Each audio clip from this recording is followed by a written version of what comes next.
Patrouski live on a Sunday. I know, guys. What's up? What's up? How are we doing? Extra little weekend stream because you know what? I wanted the shiny hunt in PokeMMO, and why not do that live? How are we doing today, fellas? Good morning. Good morning.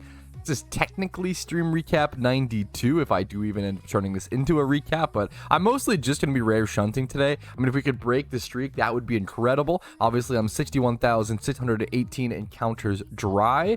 I'm sitting here hatching eggs at the moment. I do have this this box. There we go. This box of eggs that I still need to kind of work through. So I'm just hang out with chat, talk to you guys, answer some questions, and see how everybody's feeling today.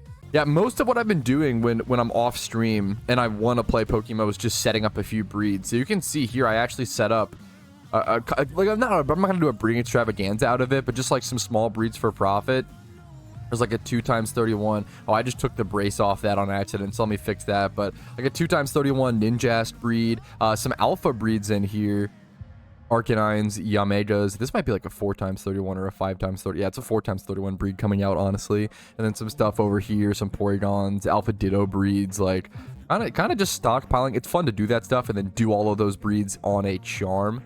I believe that was a Speed IV one. You want to, I really enjoy saving up a bunch of breeds for profit or saving up stuff and then popping a shiny charm and creating all the eggs. For those that don't know, you know, whether a Pokemon's gonna be shiny or not during a breed is decided upon egg creation and not hatch, which is why you always pop charm and dono and all your boosts and effects. When making the eggs, you make as many as possible, you throw them in the PC, and then you hatch them later. Is Porygon an egg only shiny, or could you technically get lucky and get it from the game corner? Yes, game corner Porygons are pretty like respected, man. Back in the day, the only way to shiny hunt for Porygon was to do the casino, was to like sit there and gamble. Before you could even buy the coins in like mass, you would sit there and you'd have to like gamble your coins or buy them in like increments of 500 yen or something really small.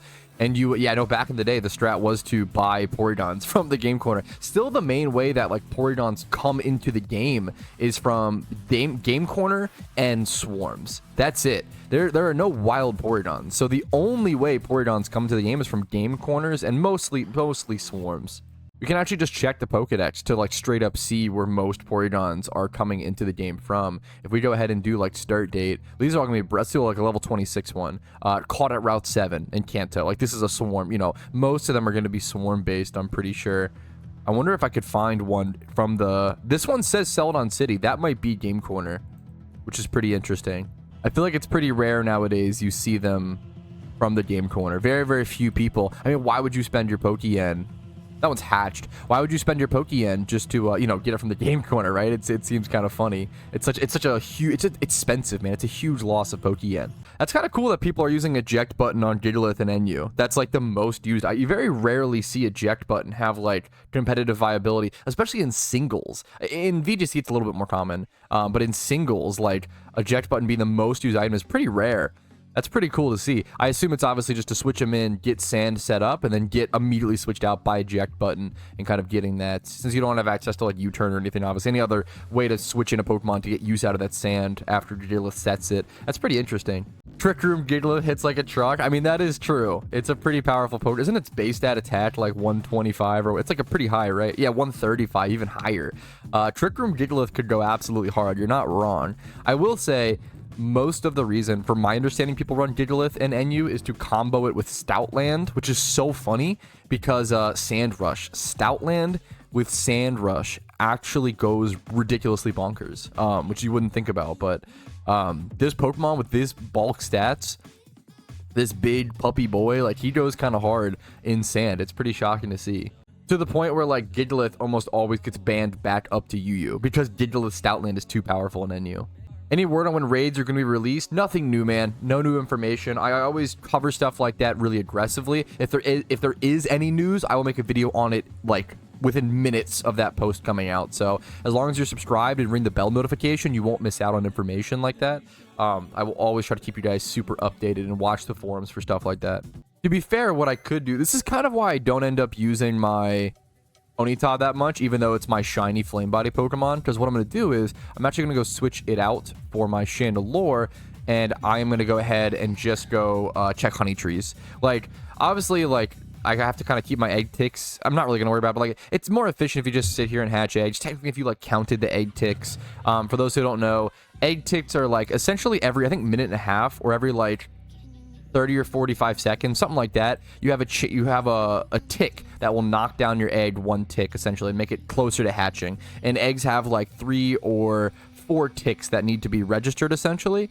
And then once that happens, your egg hatches, right? So you can technically like line it up where like, okay, I know that my egg tick is going to be in 45 seconds. Let me go ahead and do a honey tree and then wrap that up and then let the tick happen and then go to your next honey tree. And you can like technically line it up, but that's a next level try hard that even I don't do. But I respect those who want to put that effort in.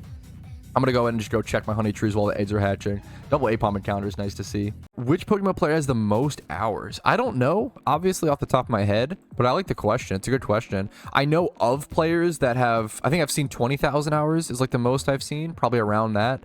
I know a couple people, probably 3 or so, that have around 20,000 hours. Okay, since Aben popped a charm for me, I don't want to just sit in the PC and hatch eggs. It's not going to benefit me. I don't want to waste the charm, so we're going to go ahead and we're gonna throw these in really quick.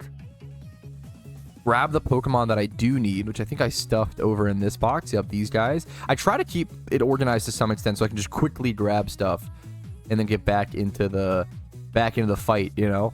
So what do I need? I physically don't need Flame Body. I don't need both of these. I need a catching Pokemon, a swarm Pokemon, and a damp Pokemon in case of a shiny Geodude, and then I can just grab my eggs. There we go. So 3 slots. Here's what I've been doing recently.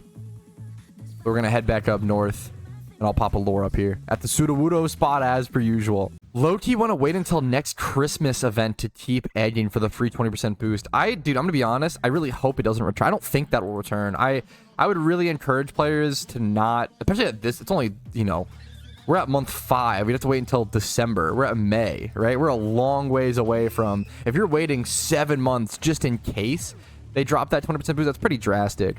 Now, if you want to save Pokeyen and prep eggs and Dittos like 2 to 3 months in advance, just in case they do the holiday boost, I think that's fair. The holiday boost is not a good thing for the game. I really, really hope they don't bring that back. I think that was theorized to be a one-time thing to sort of apologize for missing the 11th anniversary event, which makes a lot of sense. Hoping we don't see that 20% boost back. I've talked about that to wit's end a million times, so if you want to see videos on that, I think I've done videos on that, specifically talking about why I don't feel like a 20% boost every single December on shinies, why it's a bad thing for the game, and why it totally it ends up warping the game around. If you're egg hunting outside of December, it's inefficient, which is really scary.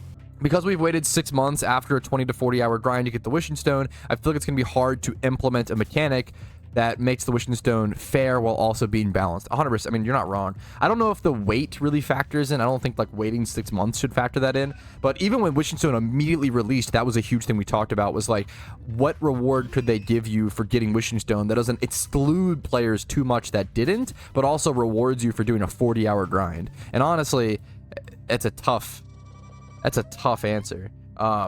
It's really hard it's a thin line to walk. Like, no matter what reward they give Wishing Stone, you're gonna have people who are, number one, upset that it's not a good enough reward, or like, no matter what, it sucks because it's gonna be once they release the Wishing Stone reward. Oh man, I actually feel so bad. The Wishing Stone's such an awkward thing right now for the devs. Number one, you have people right now who are upset that there's nothing that does. And then once they do finally add the reward, you're going to have a bunch of people, no matter whether it's good, no matter what happens, you're going to have either a bunch of people who are mad because it's not good enough, or a bunch of people who are mad because they're new and they're excluded. And it's just, yeah, don't feel bad they did it to themselves. Yeah, I don't think doing a mechanic like Wishing Stone or releasing an item like Wishing Stone, this is probably a big mistake from the devs. I'm not going to lie, unfortunately, right? And they probably know that, and they're trying to, that's tough. Wishing Stone is like, you probably just shouldn't release, hot take, probably just shouldn't put an item into the game where you say, hey, this is going to do something really cool, you better get it, and then it does nothing for 6 months. Yeah, it's not ideal, I'd say. It's hard to defend that one. It'd be weird to make roaming legendaries relatively common but have Jirachi be super rare. We're talking about Jirachi being like a Wishing Stone reward. I don't think so. We already have that with Shaman, right? We literally already have that in the game, blank. We have that exact thing. With like Shaman, you can only catch 10 to 14 days once a year. and every account has one catch versus, you know, legendaries you get monthly. We already have that exact mechanic in the game. It wouldn't surprise me if Wishing Stone ends up being some sort of Jirachi thing. Someone said make the Wishing Stone tradable. The problem is, like, even if Wishing Stone was tradable, it'd have to have such an insanely high market value for it to be worth the 40-hour grind that it took, and I just don't see the supply and demand ever reaching that, but maybe I'm wrong, depending on obviously what the reward is. But like, it'd be around 3 to 4 mil. If it was around 3 to 4 mil, that wouldn't be worth it. It took 40 hours to get. So if something's worth, you know, 4 mil, right? What's 40 hours. I don't know. I don't know how you ever, is it 4 mil divided by 40? Is that the math? 100k an hour? That's horrible Pokeyen per hour. Less than payday pickup. Like, that's real bad. I don't know how you ever, and there's no way to like correct that because it would just be like an open market thing if they make, yeah, I don't know. I don't see them making Wishing Stone tradable. I don't think that would ever solve anything. I think that'd be a nightmare. Oh, why have I never thought about that? You can just check in Pokedex to see what legend. Every time people ask me that, I'm always like, oh yeah, good question. But no, you're totally right. You actually can just check in the Pokedex to see what month it is for legendaries. So if we go over here, we got Articuno. It'll say no locations. Okay, I'm going to close out the whole Pokedex. Scroll back down. If we go over to, okay, Articuno, no. Zapdos, no wild locations. Moltres, Kanto Region Outdoors. Rarity 1. And if it says, like, if it doesn't say Rarity 1, it usually means you already caught your legendary for that month or whatever. That's really cool. I totally forgot to, like, think about that. That's awesome. That's just another reason for the Pokedex to be useful, man. Okay, where's the best place to catch Feebas for Melodic? It's a really specific answer. Unfortunately, but also probably your best chance. You want to go to that specific river in Hoenn where Feebas will only spawn on one tile. I think it's like Route 119, right? Yeah, Route 119, like that river, that water section. Switch to Channel 5, and you want to hope that there's a pretty large Chinese player base that is always on Channel 5. It's like the Feebas tile hunting party, whatever. They all kind of go there. You have to fish around and just look for Feebas and just hope you find, because Feebas only spawns on one tile and then it switches which tile it's on every like 15 to 20 minutes. But it's once you find the tile, it's a 50% chance of encountering Feebas or a 50% chance of Carvana. So it's actually like the best way to shiny hunt for Feebas is by actually fishing for it, even though you have to find the tile. It's a pain in the ass, but it's still way better than egg hunting. Way, way, way better.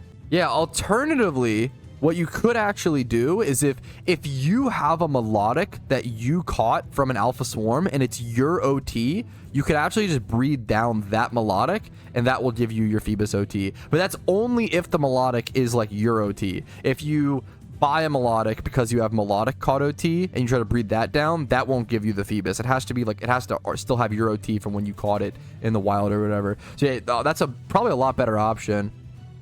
Yeah, going for a melodic alpha swarm is probably better than trying to fish it if you want to wait, if you have that time to wait for it for Pokedex completion. Any tips for catching a shiny Smeargle? Yes, actually one important one. Just make sure that you attack it on the first turn. Don't switch. A lot of people will like swarm encounter or single encounter or do something for a shiny Smeargle and then they'll switch out to like their catching Pokemon. And if you do that, Smeargle only has one move, it's Sketch, and it only has one PP. So if you encounter a shiny Smeargle and then switch, it's gonna Sketch, fail the Sketch, have no learned move, no PP, and then struggle itself to death.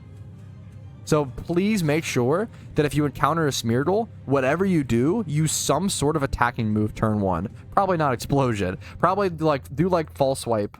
Just like False Swipe at turn 1, and that's gonna keep you safe. And that'll give it enough PP. Now, I think it does have, like, a minimal amount of PP. Like, once it sketches the move, does it have, like, 5 PP? It doesn't have, like, that much after. So you do, I don't know. You just want to spore it or just be careful. Just be careful.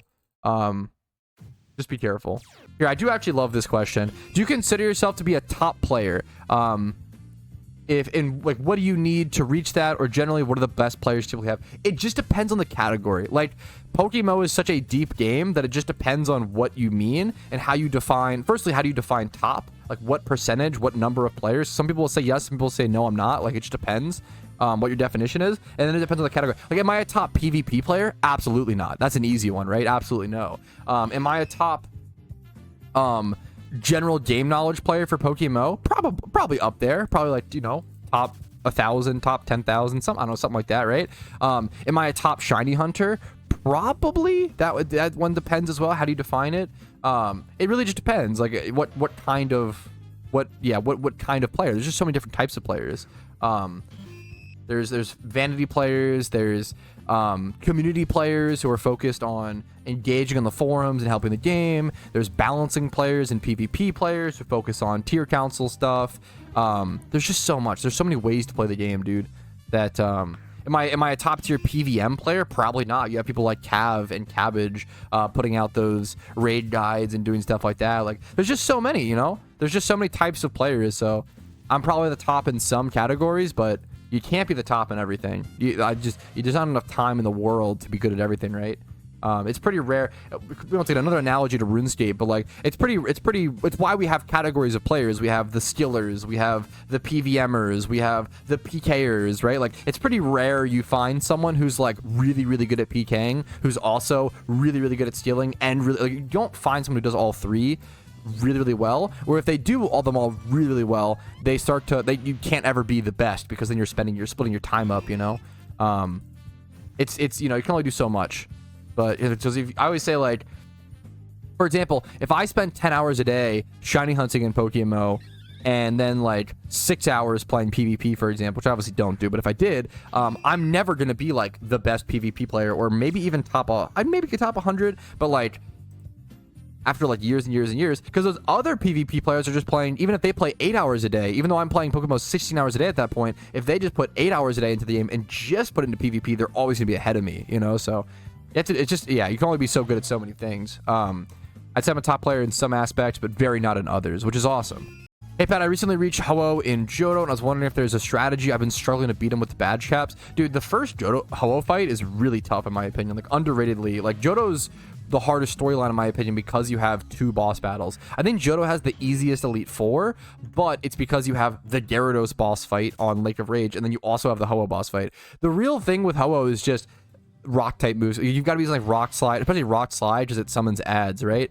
Use Rock Slide to beat down the ads and hit Ho-Oh for 4 times. Like Ho-Oh is 4 times weak to rock. You have to abuse that fact. Like same with Gyarados. Gyarados is 4 times weak to electric. Like if you aren't using electric moves versus Gyarados and rock type moves versus Ho-Oh, you're putting yourself at such a severe disadvantage. You have to be using the 4 times effectiveness against them. It's like the main way that any player can kind of push past them. Wait, that's really sad. Yeah, PokeMMO Hub is down as a website. Hopefully it's just temporary, like the servers are having issues. PokeMMO Hub is a fantastic resource. It's the main way that we see data on like history of item prices. That's like one of the most important things we have in the community. I'd be really, really sad if PokeMMO was down for good. That would actually be like that would be a big blow to the community. That'd be unfortunate. Hopefully it's a server problem or some sort of update. Hopefully, man. I'm so glad somebody asked. Have you seen the new Planet of the Apes? Yes, I have. I really enjoyed it. Casey said she thought it was the worst out of the 4, which I thought was kind of a hot but I kind of get it too. Like, it's a really good movie. No spoilers. Kingdom of the Planet of the Apes is really good it's a great movie in my opinion. But man, that trilogy is just the new trilogy is so ridiculously good. They are clearly starting a new trilogy, right? It's very clearly like they're starting, and that's what they're doing, right? They're starting a new trilogy with Kingdom. So I think it's a good start, and I'm excited to see, like, the next ones will be a lot better and be a lot more, like, we'll have a lot more developed. But this was a lot about spending time with the characters, getting to know them and stuff like that. I thought it was a great movie. I thought it was like a 9 out of 10, 8 out of 10. Like, I thought it was a great movie. In my opinion, if I had to rank the 4 newer Planet of the Apes movies, it gets a lot more complicated once you start ranking the originals. I still need to see. I've only seen the first original back in the 60s or whatever. I haven't seen Escape From and like the 2 other ones.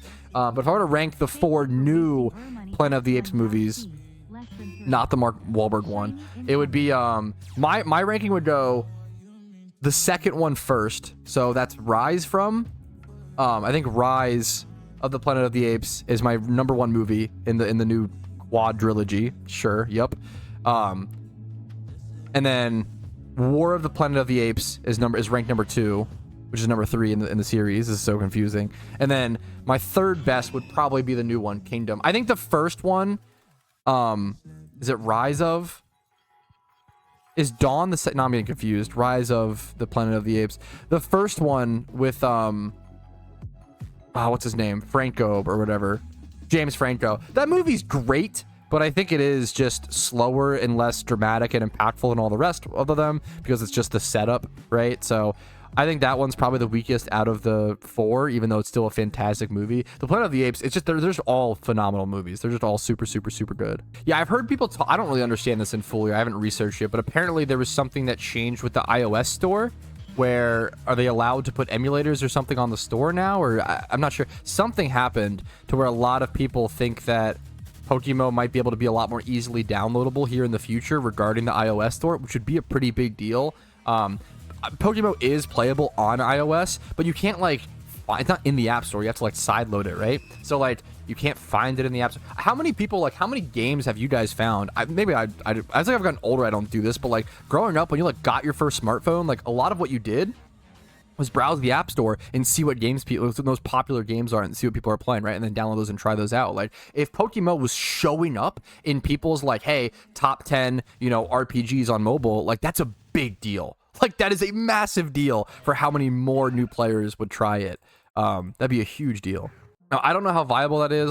I won't say I don't know much at all about iOS tech, so I really don't know. But it'd be a huge deal if at all possible. Ooh, that is the last of my eggs. Oh, I didn't even notice that. That's kind of unfortunate. I'm not gonna lie. That is unfortunate to see, but there it is. It was not in the eggs, gentlemen and ladies and people of royalty. I haven't even unlocked Endless Mode in Pokerogue. Me either, man. Don't feel bad about it. I've definitely been playing at my own pace, and I will say I'm probably gonna stop uploading Pokerogue videos. I'm a huge fan of I like jumping on games like that and kind of talking about it and giving my thoughts. And a lot of Pokemon fan-made games are not that good in my opinion. I think Pokerogue is actually a good one. I'm probably gonna stop doing Pokerogue videos. It's just been, I'm gonna be honest, it's been tanking my viewers. A lot of people are here for PokeMMO, which I understand and I super get. And I appreciate those who watch the Pokerogue videos. But when, and it's tough because when you put out a Pokerogue video that gets a couple hundred views or whatever in a full day, it's gonna recommend that in the next PokeMMO video I make, it's gonna put it on less people's YouTube homepage. It's gonna recommend it to less people. It affects your next video. So you can't really do that on YouTube where you upload one video that does really poorly, and then it's gonna really poorly, really enjoy it. It's a tough thing. Now maybe I would do Pokerogue content on Retro Pat. That would be the alternative, but just moving forward, probably I'm gonna stop the Pokerogue videos. Might stream Pokerogue though. I think it actually is a really exciting and interesting game to watch live and watch the full runs like that. So Pokerogue content might not be dead forever, but it might be it will be moved to streams only if it's done. Okay, there's a Mr. Catching event, or a specific event coming up on May 18th. I think it's a Saturday. So next Saturday, I probably will be live. I probably will stream this event because it's so... Hopefully my schedule is clear. It's so funny. You spend 30 minutes catching the lowest IV Munchlax possible, okay? 30 minutes catching the lowest IV Munchlax possible, and then whoever catches that wins something. And then part 2 of the event is a metronome battle where you have to go and delete all the other moves on Munchlax, and then whoever loses the most metronome battle wins. So you want the lowest IV Pokemon, and then you also want to lose the battles for metronome and get unlucky. Wait, speaking of, how many, I actually want to calculate how many hours I've spent on this hunt, because it actually has gotten kind of ridiculous. I think around 6,000 hours have been done via ×5, and then all of the other encounters were done via singles and eggs and Ninkadas. My average encounters per hour, let's do the math. So let's get rid of the 60. So let's just round up a little bit and say I'm at 62,000 encounters. So 62,000 minus 6K is going to be what? 56K. Okay, easy math. So 56,000 on the calculator divided by, I probably average with all the eggs and singles and all that, probably somewhere around 230 encounters per hour. You should get 300 if you're just doing singles. I've done a lot of singles, but also the eggs, the Ninkadas. This is probably kind of high, honestly. I've easily spent probably around 250 hours. That's probably true. Probably around 250 hours. Honestly, not as bad as I thought, to be fair. It could be a lot worse, but around 250 or so on this hunt since I've had a last shiny. It could be a lot worse, to be fair, but 250 hours dry. It's not crazy. It's not terrible. It could be a lot worse, but it's nothing to scoff at, I guess. There's no 500 hours. Ooh, there it is on a double encounter. 62,000, leaving the 61,000 in the dust. Hopefully shiny soon. Would you recommend completing all 5 regions before getting into anything else like PvP/shiny? I recommend trying a little bit of everything after each region. That's what I usually recommend to players. Like, so complete your first region and then do some EV training, do some XP training, create some competitive Pokemon, do a little bit of grinding, and then do your second region, right? And then try to play some PvP, whether it's randoms PvP or a constructed team or whatever. And then complete a third region and then do some shiny hunting. And then complete a fourth region and try to learn breeding for profit. Complete a fifth region, try to make some Pokeyen. Like, do a little bit of endgame activities between each storyline, and then by the end, once you have all 5 regions completed, you'll understand what you enjoy. You'll understand what type of activities you enjoy. You'll understand what type of player you are. Do you like to make Pokeyen and hoard wealth? Do you like to collect vanities? Do you like to get the sickest drip? Do you like to shiny hunt, play PvP, discuss PvP, theory craft, break the meta, play stall, play aggro? Like, kind of understanding what kind of player you are by the end of getting all 5 regions done is super nice. Okay, hilariously / unfortunately, I think today, or this is gonna be where I'm gonna go ahead and call it. It is Mother's Day, so not a very long stream today, but a quick little 2.5-hour Sunday stream. Hopefully you guys enjoyed. There's some great questions today. Hopefully, you know, it helps somebody or entertains somebody out there grinding some Pokemon, playing some Pokemon today. Make sure to like the video if you enjoyed it, guys. Dislike if not. Subscribe to the channel for daily Pokemon videos. Follow the Twitch for streams, usually Monday through Thursday. Sometimes Sunday streams or, you know, extra streams. 12 p.m. ET is usually when I go live. Discord's down below if you're interested in that. And if you want to go above and beyond and support the channel, YouTube memberships, Twitch Primes, Twitch subs, and PayPal/Venmo help out a ton. I'm going to go hang out with my mother-in-law. Have a great day. I'll see you guys later. Peace, Reno. Hey, thanks so much for watching the entire video all the way to the end. I really appreciate that, and I hope it was a positive asset to your day. And I also want to quickly say extra thank you to everybody whose name is on this list and goes above and beyond and allows me to do what I do. Thank you very much. Have a good one.